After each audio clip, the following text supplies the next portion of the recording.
बिस्मिल्लाहिर्रहमानिर्रहीम, अस्सलाम वालेकुम। आप देख रहे हैं द वॉच, मैं हूं उसामा तैयब। आज भी थोड़ा सा बात करेंगे हम ये जो इलेक्शन रिफॉर्म्स का जिसको नाम दे रहे हैं इसके बारे में बात करेंगे। पाकिस्तान मुस्लिम लीग नून की हुकूमत बशमूल पाकिस्तान पीपल्स पार्टी और तमाम इत्तेहादी जमातें। इसके अलावा हम बात करेंगे इलेक्शन रिफॉर्म्स के साथ साथ नैब के अंदर जो तरामीम पेश की गई हैं, जो चीज़ें सामने आ रही हैं, बड़ी होशरुबा चीज़ें हैं, बड़ी ख़तरनाक चीज़ें हैं। वो थोड़ा सा उनको बताते हैं कि उनका इम्पैक्ट क्या आएगा, क्या क्या चीज़ें सामने आएंगी।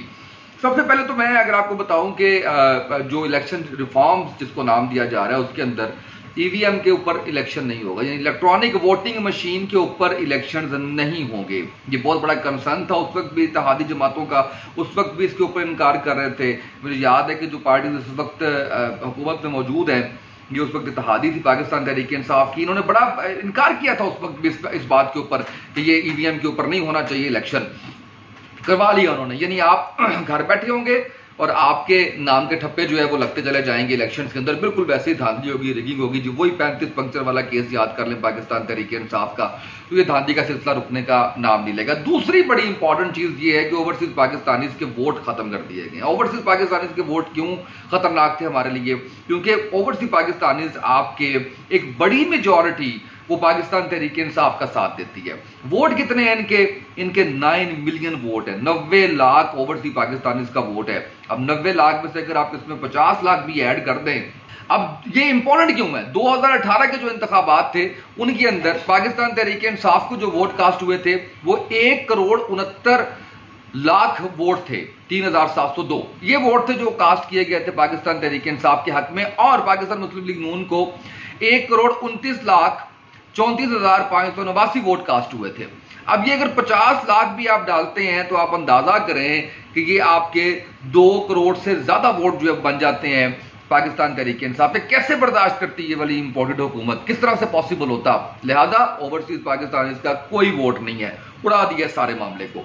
अब ये दो चीजें हो गई इलेक्शन के हवाले से, यही करना चाह रहे थे। अच्छा, इसके ऊपर बड़ा मजे का बयान आया है मुस्तफा नवाज खोखर का, और ये जेहन में रहे कि मुस्तफा नवाज खोखर बिलावल के स्पोक्स पर्सन है और वो ये कहते हैं कि आईएमएफ के पास जाने का फैसला नई हुकूमत को नए मैंडेट के बाद करना चाहिए। अपना मैंडेट लेके आए, हुकूमत बनाए, आईएमएफ के पास जाना है नहीं जाना, किन टर्म्स एंड कंडीशन पर जाना चाहिए, ये नई हुकूमत को फैसला करना चाहिए। ये वही बात है, ये अर्ली इलेक्शन की बात शुरू हो गई है।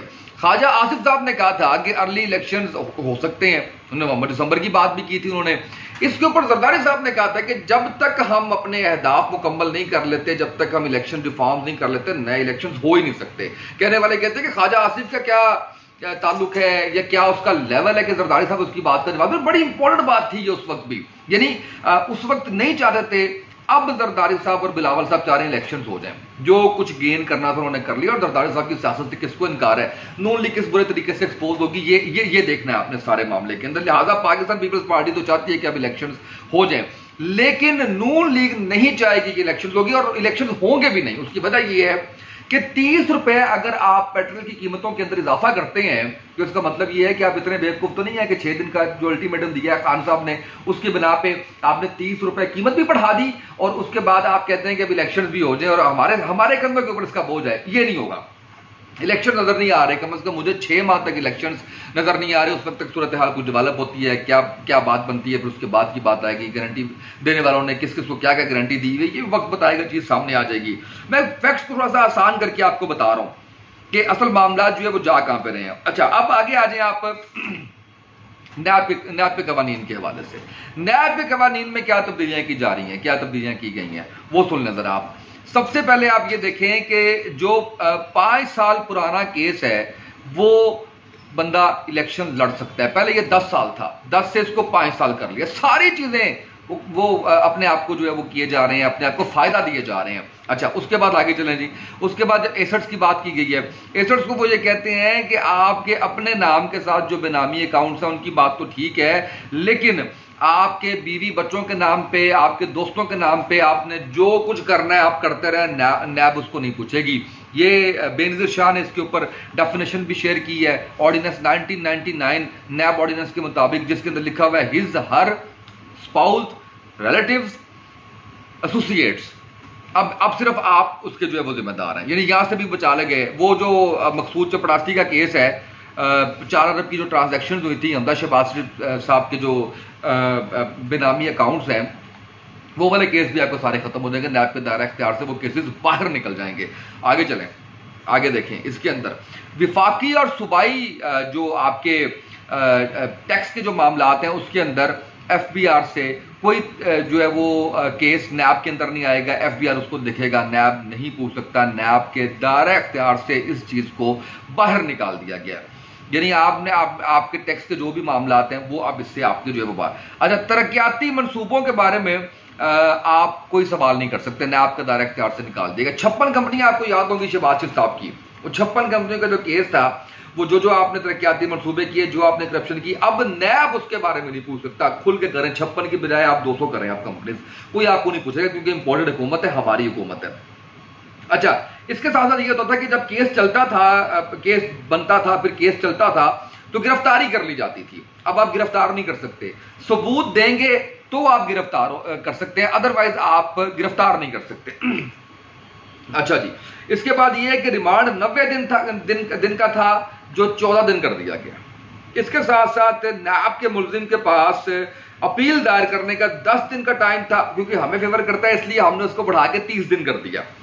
अच्छा, अब थोड़ा आगे चलें। अब ये है कि अगर रेफरेंस दायर हो गया, उसके बाद केस झूठा निकल गया, तो मुतल्लिका अफसर को 5 साल की कैद हो जाएगी। इसका मतलब ये हो गया कि जो नैब अफसर काम करने की कोशिश करेंगे, वो इस डर से, इस खौफ से कि हमें तो 5 साल की कैद हो जाएगी, तो हमें क्या जरूरत है कि हम इसके अंदर जो है वो कोई केस बनाएं किसी के ऊपर, या यानी आपने उन अफसरान की जो ईमानदारी से काम कर रहे थे, उनको भी आपने डर खौफ के अंदर डाल दिया। ठीक है, ये सारी चीजें इसके अंदर कर ली। अच्छा, अब इसके नताइज क्या निकलेंगे? सबसे बड़ा नतीजा, मरियम नवाज साहिबा इलेक्शन के लिए अहल हो चुकी हैं। कैसे अहल हो चुकी हैं? ये जो केसेस इनके ऊपर, जिन ट्रांजैक्शन के बारे में पूछा जा रहा था, 5 साल से पुरानी है। अगर ऑर्डिनेंस पे जा रहा है तो आप वो अपील में जाती हैं, अपील में जाती हैं तो उनको ये छूट मिल जाएगी कि जी बिल्कुल ठीक है, आप इलेक्शन के लिए अहल हो गई। 5 साल से पुराना केस है, नैब के दायरा इख्तियार में ही नहीं है वो। अच्छा, इसके अलावा देखा जाए तो अगला जो चेयरमैन नैब है, ये बाकी तो नताइज सारे सामने ही है आपके। तरक्याती मनसूबों में करप्शन करें आपको कोई पूछेगा नहीं। आप इसके अलावा रिमांड के अंदर जो आपने तब्दीलियां कर दी, आपने ईवीएम, बाकी सारी चीजें, यानी ये सारा एक प्लान जो किया गया वो ये किया गया है कि अगर हम रहते हैं तो भी फायदा हो, अगर हम नहीं रहते तो दोबारा आए तो हमारा फायदा हो। बड़ी अच्छी बात की जा रही है कि खुद को एनआरओ दे लिया, जैसे ईसीएल से नाम खुद निकाल लिया, राणा सनाउल्लाह साहब ने अपना नाम खुद निकाल लिया, खुद को दरखास्त देके। तो ये बड़े जुल्म और ज्यादती वाली बात है।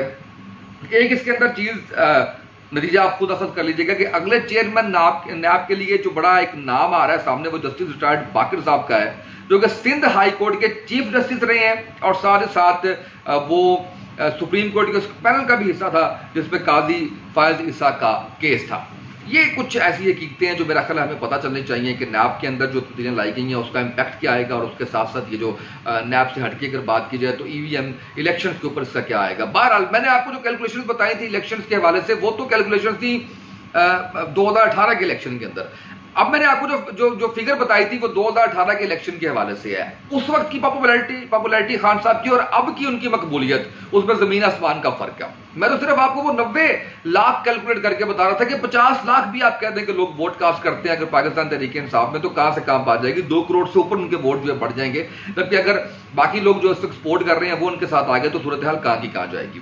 हमारे आज के सेशन से, इस व्लॉग से इतना ही, इजाजत दीजिए। अल्लाह हाफिज।